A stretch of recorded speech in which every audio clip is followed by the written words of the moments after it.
Jẹ́nẹ́sísì orí 11. Ilé ìṣọ́ Bábélì. Lẹ́yìn náà gbogbo àgbáyé sì ń sọ èdè kan ṣoṣo. Bí àwọn ènìyàn ṣe ń tẹ̀síwájú lọ sí ìhà ìlà oòrùn, wọ́n rí pẹ̀tẹ́lẹ̀ kan ní ilẹ̀ Sínárì, wọ́n sì tẹ̀dó síbẹ̀. Wọ́n sì wí fún ara wọn pé, ẹ wá, ẹ jẹ́ kí a mọ bíríkì, kí a sì sun wọn jiná. Bíríkì ni wọ́n ń lò ní ipò òkúta, àti ọ̀dà ilẹ̀ tí wọ́n lò láti mú wọn papọ̀ dípò ẹ̀fun. Òkúta láìmú tí wọ́n fi ń ṣe símẹ́ǹtì àti omi. Nígbà náà ni wọ́n wí pé, ẹ wá, ẹ jẹ́ kí a tẹ ìlú kan dó fún ara wa, kí a sì kọ́ ilé ìṣọ́ kan tí yóò kan ọ̀run, kí a bá lè ní orúkọ, kí a má sì tú káàkiri sórí gbogbo ilẹ̀ ayé.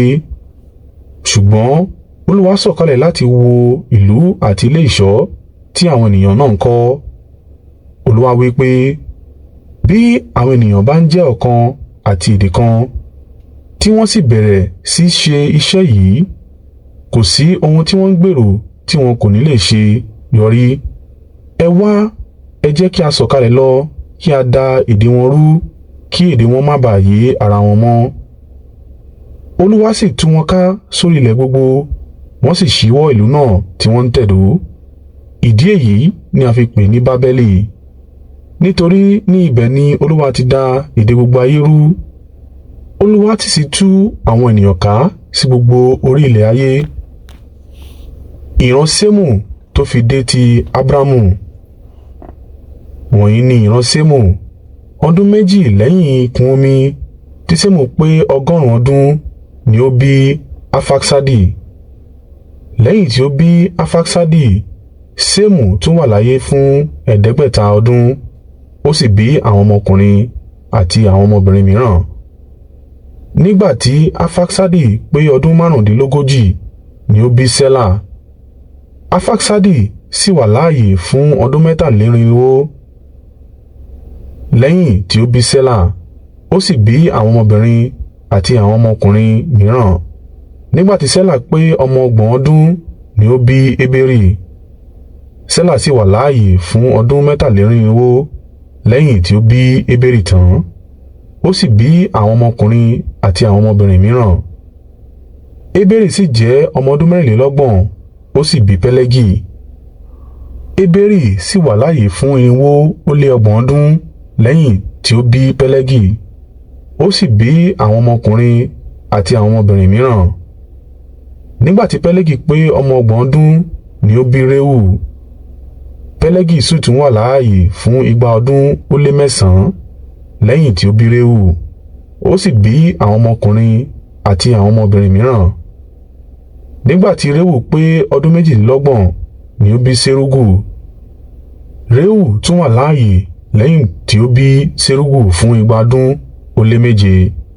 Ó sì bí àwọn ọmọkùnrin àti ọmọbìnrin mìíràn. Nígbà tí Ṣérúgù pé ọmọ 30 ọdún ni ó bí Náórì. Ṣérúgù sì wà láàyè fún 200 ọdún lẹ́yìn tí ó bí Náórì. Ó sì bí àwọn ọmọkùnrin àti àwọn ọmọbìnrin mìíràn. Nígbà tí Náórì pé ọmọ ọdún 29, ó bí Tẹ́rà. Náórì sì wà láàyè fún ọdún 119 lẹ́yìn ìbí Tẹ́rà. Ó sì bí àwọn ọmọkùnrin àti àwọn ọmọbìnrin mìíràn. Lẹ́yìn tí Tẹ́rà pé ọmọ 70 ọdún, ó bí Ábúrámù, Náórì àti Háránì. Ìgbé ayé Ábúráhámù. Wọ̀nyí ni ìran Tẹ́rà. Tẹ́rà ni baba Ábúrámù, Náórì àti Háránì. Háránì sì bí Lọ́ọ̀tì. Háránì sì kú ṣáájú Tẹ́rà bàbá rẹ̀ ní ilẹ̀ ìbí rẹ̀ ní Uri ti ilẹ̀ Kaldea. Ábúrámù àti Náórì sì gbéyàwó. Orúkọ aya Ábúrámù ni Sáráì. Nígbà tí aya Náórì ń jẹ́ Mílíkà, tí í ṣe ọmọ Háránì. Háránì ni ó bí Mílíkà àti Iska. Sáráì sì yàgàn, kò sì bímọ. Tẹ́rà sì mú ọmọ rẹ̀ Ábúrámù àti Lọ́ọ̀tì, ọmọ Háránì, ọmọ rẹ̀, ó sì mú Sáráì tí í ṣe aya ọmọ rẹ̀. Ábúrámù pẹ̀lú gbogbo wọn sì jáde kúrò ní Uri ti Kaldea láti lọ sí ilẹ̀ Kénáánì, ṣùgbọ́n nígbà tí wọ́n dé Háránì wọ́n tẹ̀dó síbẹ̀. Nígbà tí Térà pé ọmọ 200 ó lé 5 ni ó kú ní Háránì.